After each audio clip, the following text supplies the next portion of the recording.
आशीष और स्वागत है आपका नेक्स्ट 9 न्यूज में। इस रिपोर्ट में बात करें हम रामपुर में होने वाले उपचुनाव को लेकर।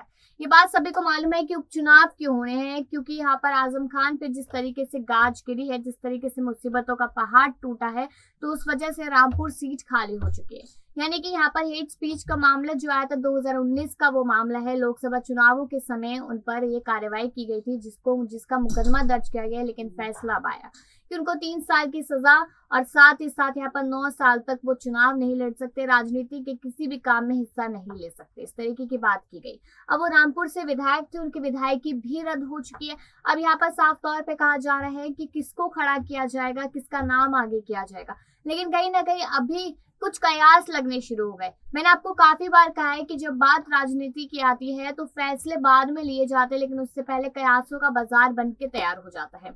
अब यहाँ पर कयास लगाए गए थे कि शायद यहाँ पर बहू सिद्रा जो है उनको और आसिम रजा, इन दोनों में से किसी एक को आगे कर सकते हैं अखिलेश यादव। अब पहले आसिम रजा की बात कर लेते हैं। आसिम रजा वही है जो रामपुर में जब लोकसभा का उपचुनाव हुआ था तो उस समय पर भी वो खड़े हुए थे, लेकिन फिर हार का सामना करना पड़ा था उन्हें और भाजपा ने जीत हासिल की थी। यानी कि यहाँ से जीतते नजर आए थे घनश्याम।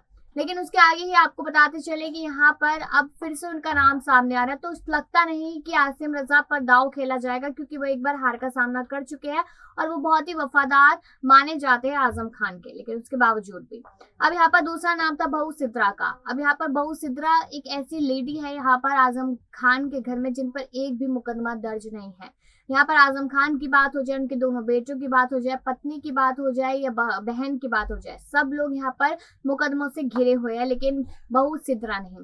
तो हो सकता है कि शायद आजम खान की वजह से बहू सिद्रा को आगे कर दिया जाए, क्योंकि एक गढ़ आजम खान का है।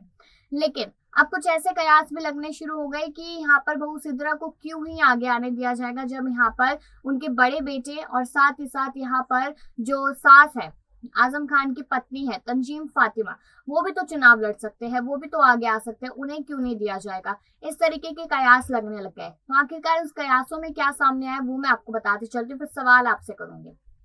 यहाँ पर सामने आया है कि तंजीम फातिमा भी राजनीति में रहा करती थी, अभी वो थोड़ा राजनीति से दूर है, लेकिन उन्हें मालूम है कि उनके पति आजम खान किस तरीके की राजनीति करते हैं, जनता को अपनी साइड किस तरीके से करते हैं। ये सब वो खेली खिलाई बीच टाइप वाली बात यहाँ पर समझ में आ रही है। तो कहीं ना कहीं माना जा सकता है कि यहाँ पर जो जिम्मेदारियां सोची जा रही है कि बहू सिद्रा को दी जाएगी, वो जिम्मेदारियां अपने नाम कर सकती है तंजीम फातिमा यानी कि सास और बहू में भिड़ंत देखने को मिल सकती है इस बात को लेकर, क्योंकि सुर्खियों में अभी भर भर के नाम जो आ रहा है वो बहू सिद्रा का ही आ रहा है यहाँ पर। लेकिन अगर माना जाए कि तंजीम फातिमा आगे होती है तो बहू सिद्रा यहाँ पर हो सकता है कि नाराज होती नजर आए अखिलेश यादव से भी, अपनी सास से भी, और परिवार में तो तालमेल इस तरीके का कुछ खास दिखाई भी नहीं देता है।